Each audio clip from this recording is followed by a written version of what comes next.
குருவே சரணம். விஷ்ணுனாக்கு நன்றி.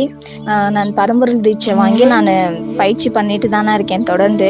உங்களோட லைவ் பார்த்ததுக்கு அப்புறமா எனக்குள்ள நடந்த மாற்றம் அதை உங்களுக்கு ஷேர் பண்ணணும்னு நினைக்கிறேன். நான் வந்து உங்களோட நிறைய வீடியோஸ் பார்ப்பேன். அது வந்து எனக்கு எப்பயுமே ஒன்றுக்கு ஒரு 3-4 டைம் கேட்டால் தான் அதில் இருக்க சூட்சுமம் எல்லாம் புரியும். அதை நல்லா கவனித்து கேட்பேன். அதை ட்ரை பண்ணுவேன். ஆனால் லைவ் பார்த்ததுக்கு அப்புறமா தான் எனக்கு ஒரு விஷயமே தோணுச்சு. நீங்கள் சொன்னதெல்லாம் ஏன் லைஃப்பில் அப்ளை பண்ணீங்களா அப்படின்னு கேட்டிருந்தீங்க.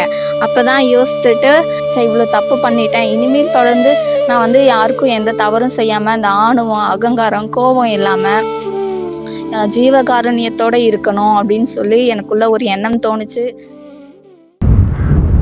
குருவே சரணம். அனைவருக்கும் வணக்கம். நம்ம வாழக்கூடிய இந்த வாழ்க்கையில் மனசை தனியாக உடலை தனியாக பிரிச்சிடணும். பிரிச்சிட்டிங்கன்னு வைங்களேன், உயர்ந்த கட்ட ஞானத்துக்கு தெளிவுக்கு போயிடுவீங்க. அதை எப்படி பிரிக்கிறது, அது உங்களுக்கு ஒரு டவுட் இருக்கும். அதை சொல்கிறேன், நல்லா புரிஞ்சுக்கோங்க. எப்படி அதை பிரிக்கிறதுன்றதுக்கு உண்டான ஒரு எக்ஸாம்பிள். இப்போ நீங்கள் இருக்கும்போது உங்களை கண்டபடி ஒருத்தங்க திட்டுறாங்கன்னு வச்சுக்கோங்க. தப்பு உங்கள் மேலேயே இல்லாமல் அவங்க மேலேயே இருக்கட்டும், இருந்தாலும் கண்டபடி திட்டுறாங்கன்னா 99.99% பேர் என்ன ரியாக்ட் பண்ணுவாங்கன்னா, உடனே திட்டுறது, இல்லை என்னை எதுக்கு திட்டுறேன்னு சண்டைக்கு போகிறது, இல்லை போய் அடிக்க போகிறது, கடுப்பாகிறது, இந்த அளவுக்கு தான் நீங்கள் நடக்கிறதுக்கு வாய்ப்பு இருக்குது. ஆனால் ஒரு ஞானம் அடைந்த ஒருவரால் எப்படி இருக்க முடியும்னு வந்து பார்த்தீங்கன்னா, அதாவது ஞானம் அடைஞ்ச ஒருத்தர் ஞானம் அடைஞ்சிருந்தாலும் போய் சண்டைக்கு போகலாம், திட்டலாம், அது வேற. எக்ஸ்ட்ரீம் லெவல் தேவையில்லாமல் பிரச்சனை போகுதுன்னா திட்டுறது வேற. நான் என்ன சொல்றேன்னா, ஆரம்ப காலகட்டத்திலேயே அந்த பிரச்சனை பெரிய லெவலில் திட்டும் போதே நீங்க முதல்ல உங்களை சுய பரிசோதனை செஞ்சு பார்த்துங்க. கண்டபடி ஒருத்தர் திட்டும் போதோ, அசிங்கமா அவமானப்படுத்தும் போதோ, உங்களை ஈகோ டச் பண்ணி பேசுற மாதிரி பேசும்போதோ இருக்கும்போதோ உங்களால அப்படியே அதை வாட்ச் பண்ணிக்கிட்டே இருக்க முடியுதான்னு பாருங்க. அதான் நான் சொல்றது. எந்தவித சங்கடமும் இன்றி, எந்தவித மனசலனமும் இன்றி, எந்தவித பிரச்சனைகளும் இன்றி, அவமானமும் இன்றி, அவன் என்னை திட்டுறான் அப்படின்ற அந்த தாண்ட இருக்கிறதுனாலதான் உங்களுக்கு வலிக்குது. நீங்க அப்படியே பிராக்டிஸ் பண்ணி பாருங்க. உங்களோட ஈகோவை டச் பண்ணும்போது யாரோட ஈகோ, அது யாருக்கு இருக்கு ஈகோ, நான்ற ஒன்னே இல்லைன்ற தன்மையோட பாருங்க. அது உங்களை பாதிக்காது, தாக்காது. இதுதான் மனசை தனியா பிரிச்சு வைக்கிறது. ரமண மகரிஷி என்ன பண்ணுவாராம், சாப்பாடு போடுங்க அப்படின்னு பாரு. சாப்பாடு போடுவாங்க, சாம்பார் ஊத்துங்க பாரு, சாம்பார் ஊற்றுவாங்க, ரசம் ஊற்றுங்க பாரு, அது மேலேயே ரசம் ஊற்றுவாங்க, மோர் ஊற்றுங்க அப்படின்னு பாரு, மோர் ஊற்றுவாங்க.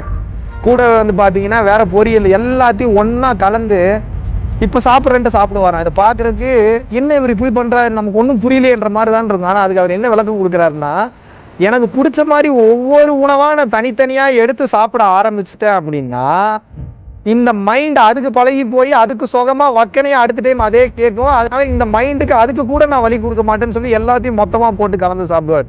அப்ப பாருங்க, அவர் டேஸ்ட்டுக்காக சாப்பிடல, உங்களே அப்படி சாப்பிடுங்க நான் சொல்ல வரல. மனதிற்கு எந்த சூழ்நிலையிலையும் வேலை கொடுத்துடக்கூடாதுன்றதுல தெளிவா இருக்கிறார். பிரம்மமாவே நிலைத்து நின்றதுனாலதான் அவர் அப்பேற்பட்ட மகானா இருந்தார். அப்ப என்னன்னா, இந்த மனசையும் உடலையும் தனியா பிரிய தெரிஞ்சிடணும். அது எப்படி நடக்கும் அப்படின்னா, எந்த பொருளை பார்த்தாலும் அதோட டேட்டாவை மைண்ட்ல போக விடாம தடுக்கணும். அது என்ன பொருள் அப்படின்ற டேட்டா மைண்ட்ல போக விடாம தடுக்கணும். என்ன பேசினாலும் பேசுறத அப்படியே ஜஸ்ட் ஒரு சாட்சியாளனா இருந்து பார்க்கணுமே தவிர அந்த வார்த்தைக்குள்ள போனீங்கன்னா வலிக்க ஆரம்பிச்சிடும். இதுதான் ஞான நிலை. இன்னொன்னு என்னன்னா, எப்பெல்லாம் ஒரு மனிதன் இந்த வாழ்க்கையில நான் ரியாலிட்டி, நான் ரியல், இதுதான் உண்மை, இந்த வாழ்க்கை உண்மை நினைக்கிறான்னு அப்ப எல்லாமே வலிக்குங்க. கனவுக்கு நமக்கு எப்படி வலிக்காதோ அதுபோல இந்த வாழ்க்கையை கனவா பார்க்கும்போது உங்களுக்கு வலிக்கவே வலிக்காது. இதில் உள்ள மாபெரும் சூட்சம் தான். மனசை தனியா பிரிச்சிருங்க, பாடியை தனியா பிரிச்சிருங்க. இது ரெண்டையும் தனியா பிரிச்சு பழகிட்டீங்கன்னாவே உங்களுக்கு அந்த லிபரேஷன் என்பது ஆட்டோமேட்டிக்காவே கிடைச்சிடும். நன்றி, வணக்கம்.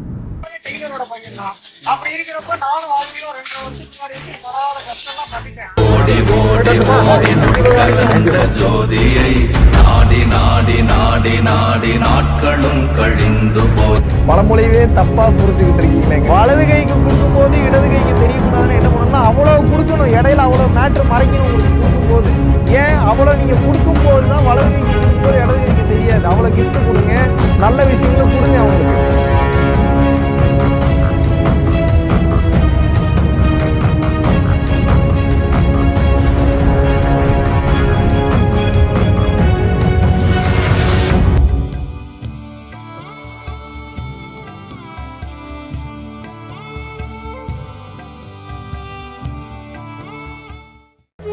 நீங்கள் எல்லாரும் ரொம்ப ஆர்வமாக வெயிட் பண்ணிட்டு இருந்த டைரக்ட் கிளாஸ் வந்து அனௌன்ஸ் பண்ணுறோம். ஏன்னா பல பேர் வந்து பார்த்திங்கன்னா ஆன்லைன் கிளாஸு வெளிநாடுகளில் இருக்கிறவங்க, வீட்டிலே இருந்துட்டு வெளியில் வர முடியாமல் இருக்கக்கூடிய ஹோம் மேக்கர்ஸ் நிறைய பேருக்கு வந்து ஆன்லைன் கிளாஸ் வந்து கொடுத்துட்ருந்தோம்.